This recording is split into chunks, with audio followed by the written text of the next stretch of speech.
আমরা আল্লাহ ছাড়া এই পৃথিবীর কোন শক্তির কাছে মাথা নত করি না।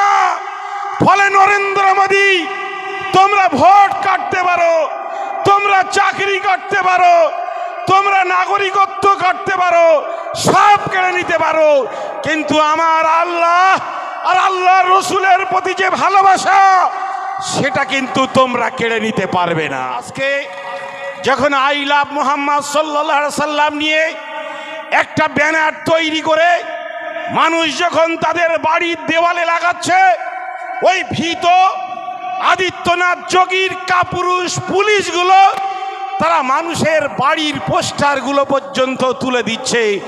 কেন?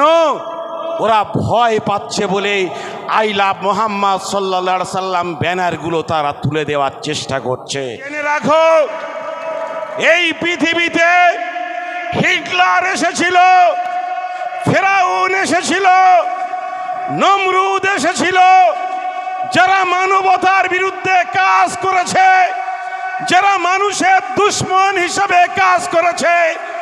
মানুষের পতন হয়নি, মানুষ শেষ হয়নি। হিটলার শেষ হয়েছে, নমরুদ শেষ হয়েছে, আজকে নরেন্দ্র মোদী শেষ হবে, যোগী আদিত্যনাথ শেষ হবে। আর এই ভারতবর্ষে মুসলমানরা ছিল, মুসলমানরা আছে, মুসলমানরা থাকবে ইনশাআল্লাহ, কেউ শেষ করতে পারবে না। আপনারা দেখেছেন কিছুদিন আগে যে বিজেপি যাদের নির্দেশে দেশ চালায়, সে আরএসএস এর প্রধান মোহন ভাগবত বলেছেন যে ভারতবর্ষ থেকে যদি মুসলমানদের শেষ করে দেওয়ার কোন রকম চেষ্টা হয়, বা যদি কেউ মনে করে থাকেন যে মুসলিম শূন্য করবে এই ভারতকে, তাহলে সেটা কিন্তু ভুল সিদ্ধান্ত নেওয়া হবে। কেন? মোহন ভাগবত বুঝেছেন মুসলমানদের পৃথিবীর কোনো দেশ থেকে শেষ করা যায়নি। আর ভারতবর্ষ এমন একটা দেশ, পৃথিবীর সমস্ত দেশে যত মুসলমান বাস করে, ইন্দোনেশিয়ার পরে সব থেকে বেশি মুসলমান বাস করে এই ভারতবর্ষে। ফলে আমাদের তোমরা শেষ করতে পারবে না। আমরা আল্লাহ ছাড়া এই পৃথিবীর কোন শক্তির কাছে মাথা নত করি না। ফলে নরেন্দ্র মোদী, তোমরা ভোট কাটতে পারো, তোমরা চাকরি কাটতে পারো, তোমরা নাগরিকত্ব কাটতে পারো, সব কেড়ে নিতে পারো, কিন্তু আমার আল্লাহ আর আল্লাহ রসুলের প্রতি যে ভালোবাসা সেটা কিন্তু তোমরা কেড়ে নিতে পারবে না।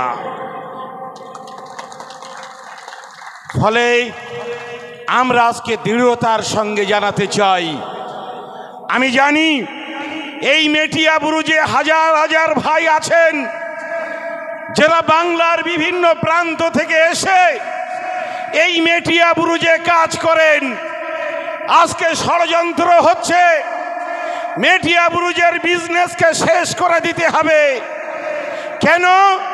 নাগরিকত্বের ভয় দেখিয়ে, এসআইআরের ভয় দেখিয়ে যারা এখানে কাজ করে, কাজ ছেড়ে দিয়ে তাদের গ্রামে ফিরে যেতে বাধ্য করা হবে।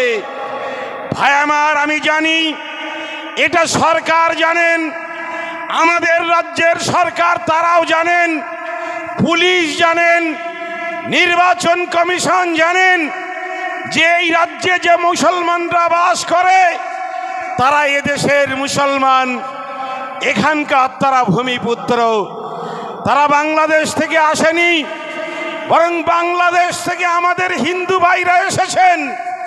তাদের নাগরিকত্ব দিন, এটা মানবিক কারণে এই পশ্চিমবাংলার মুসলমানরা সেটা চায়, এই পশ্চিমবাংলার মুসলমানরা সেটা চেয়েছে। অনেক হিন্দু ভাইরা চাননি, বিজেপির নেতা চাননি যে বাংলাদেশ থেকে আসা হিন্দু ভাইরা নাগরিকত্ব পান। এটা অমিত শাহ চায় না, এটা অটল বিহারী বাজপেয়ী চায়নি, তাই নাগরিকত্ব বিরোধী আইন তারা তৈরি করেছিল। এটা নরেন্দ্র মোদী চান না। তাই আজকে নাগরিকত্ব আইন তৈরি করার পরেও বাংলাদেশ থেকে আসা হিন্দু ভাইদের নাগরিকত্ব তারা দিতে পারেনি। কিন্তু মুসলমানরা যখন ওদেশ থেকে হিন্দু ভাইরা এসেছেন, তাদের জায়গা দিয়েছেন, তাদের কাজ দিয়েছেন, ক্ষুধার্ত মানুষকে ভাত দিয়েছেন, যত রকমভাবে সাহায্য করা যায় সব তারা করেছেন।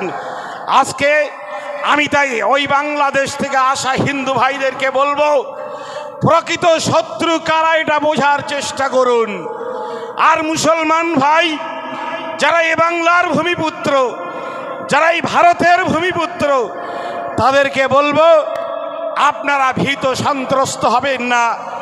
লড়াই এটা সুন্নাত, জীবনের একটা অঙ্গ হচ্ছে লড়াই। আমরা আমাদের ছাত্র জীবন থেকে আজকে 50 বছর বয়স পর্যন্ত, এর মধ্যে 30 বছর বয়সে বহুবার জেলে গিয়েছি। এই 30 বছর বয়সে বহুবার ধর্ণা দিয়েছি, অনশন করেছি, কলকাতায় ঐতিহাসিক মিছিল করেছি, কিন্তু কখনো কোনো চোখ রাঙানির কাছে ভয় করিনি। কেন না, মুসলমানরা পৃথিবীর কারো মানুষের চোখ রাঙানির কাছে ভয় করে না। এটা আমাদের আদর্শ। আজকে যখন আই লাভ মুহাম্মদ সাল্লাল্লাহু আলাইহি সাল্লাম নিয়ে একটা ব্যানার তৈরি করে মানুষ যখন তাদের বাড়ির দেওয়ালে লাগাচ্ছে, ওই ভীত আদিত্যনাথ যোগীর কাপুরুষ পুলিশগুলো তারা মানুষের বাড়ির পোস্টারগুলো পর্যন্ত তুলে দিচ্ছে। কেন? ওরা ভয় পাচ্ছে বলে আই লাভ মুহাম্মদ সাল্লাল্লাহু আলাইহি সাল্লাম ব্যানারগুলো তারা তুলে দেওয়ার চেষ্টা করছে। কেন? প্রিয় রসুলের এই শান্তির বাণীতে ওদের ভয় আছে, এটাই ওরা ভয় করে। এখানে মানবতা আছে, এখানে চিরন্তন মানবতা এবং শাশ্বত সত্য দিয়ে আমার নবী করিম সাল্লাল্লাহু আলাইহি সাল্লাম গোটা পৃথিবীতে মানবতা প্রতিষ্ঠা করেছেন ১৫০০ বছর ধরে। সেই মানবতা পৃথিবীর যেখানে সূর্যের আলো পড়ে, আমার রসুলের মানবতা সেখানে পৌঁছে গেছে।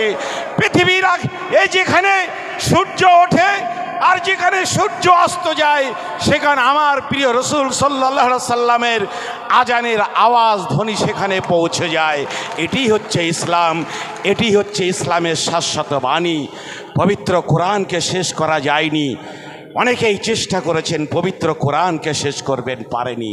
ফলে লড়াই একদিনের লড়াই নয়। আমি আপনাদের শুধু বলবো, অনেক ইস্যুতে আন্দোলন শেষ হচ্ছে। নরেন্দ্র মোদীদের মুসলমানদের হয়রানি করার জন্যে তাদের গবেষণাগারে গবেষণা করে অমানবিক নানা রকম পরিকল্পনার চক্রান্ত তারা ছক কষে রেখেছে। একের পর এক আসবে, লড়াইয়ের জন্য প্রস্তুত থাকুন। আমরা আইন ভাঙব না, আমরা আইন মেনেই মহাত্মা গান্ধীর মতো শান্তির পথ। এই মহাত্মা গান্ধী জাতির জনক, তিনি আমাদের প্রিয় রসুল সাল্লাল্লাহু আলাইহি সাল্লাম সম্পর্কেও বলেছেন যে পশ্চিমের আকাশে পশ্চিমে যখন অত্যাচার আর জুলুম চলছিল, তখন একটা মানবতা প্রতিষ্ঠা করার জন্যে এক ফালি একটি চাঁদের উদয় ঘটেছিল।